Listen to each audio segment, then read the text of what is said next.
Halo semuanya, perkenalkan nama saya Naila Fauziati Rahma. Saya akan mempresentasikan resume perekonomian Indonesia. Yang pertama adalah latar belakang. Perekonomian Indonesia menghadapi tantangan dan peluang besar sebagai negara berkembang dengan penduduk terbesar keempat di dunia. UMKM menjadi tulang punggung ekonomi dengan kontribusi lebih dari 60% PDB dan menyerap 96% tenaga kerja.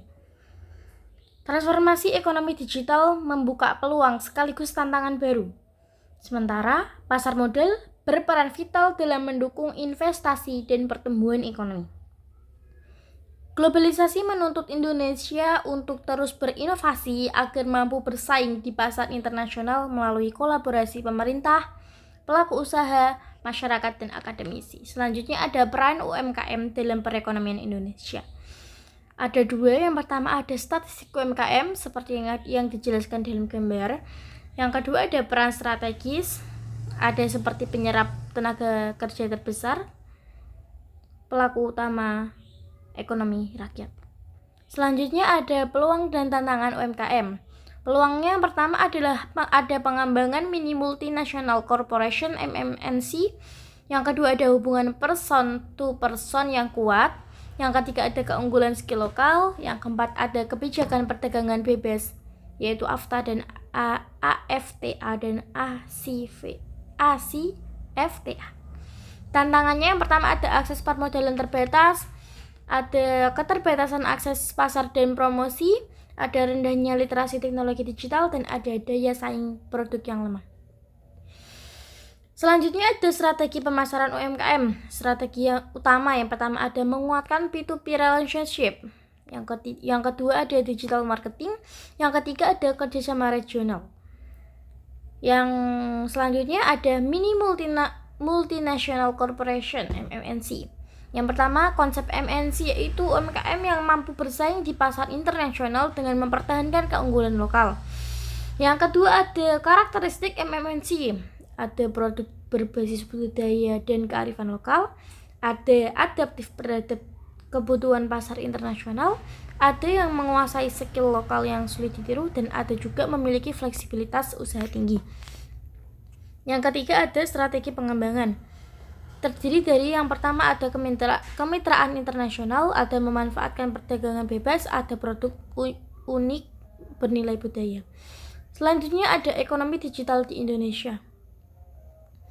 Statistiknya pengguna internet yaitu 215 juta orang, 77% populasi. Ada juga target nilai ekonomi digital 2025 USD 146 miliar.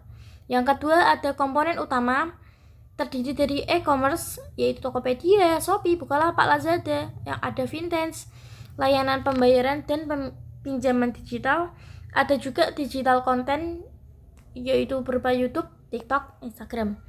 Dan yang terakhir ada EduTech yaitu Ruang Guru, Zenius, Kuiper. Selanjutnya dampak positif tantangan ekonomi digital.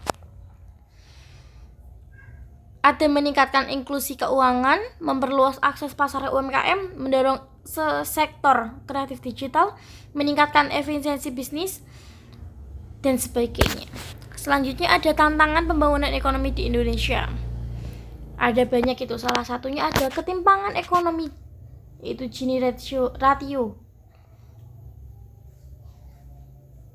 Yang kedua ada pengangguran sebesar 5,32% tingkat pengangguran terbuka. Ada ketergantungan impor bahan baku industri pangan energi. Selanjutnya ada perubahan iklim, globalisasi, premanisme, inflasi, dan sebagainya. Lalu ada peranan pasar modal dalam perekonomian. Yang pertama ada fungsi strategisnya, yaitu sarana investasi masyarakat, penyedia dana perusahaan, indikator stabilitas ekonomi. Selanjutnya ada analisis fundamental, metode evaluasi kondisi keuangan perusahaan untuk menentukan nilai intrinsik wajar saham.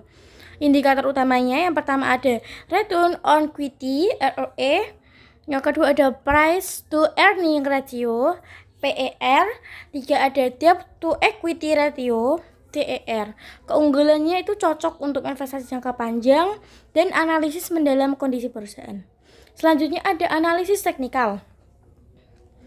Metode mempelajari pergerakan harga dan volume historis untuk memprediksi harga masa depan.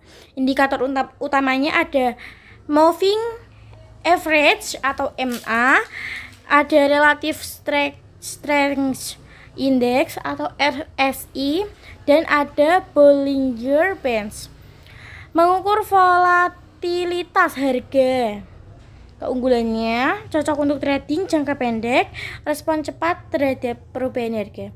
Kesimpulannya, UMKM berperan strategis dalam perekonomian Indonesia dengan kontribusi besar terhadap PDB dan penyerapan tenaga kerja. Ekonomi digital berkembang pesat namun masih menghadapi kesenjangan akses. Tantangan pembangunan ekonomi meliputi ketimpangan, infrastruktur, dan korupsi. Pasar modal menjadi instrumen vital investasi dengan dukungan teknologi modern, analisis fundamental dan teknikal membantu keputusan investasi yang tepat. Sekian dari saya, terima kasih, mohon maaf apabila ada kesalahan baik pengucapan ataupun pelafalan, saya mohon maaf sebesar-besarnya. Assalamualaikum warahmatullahi wabarakatuh. Thank you for watching.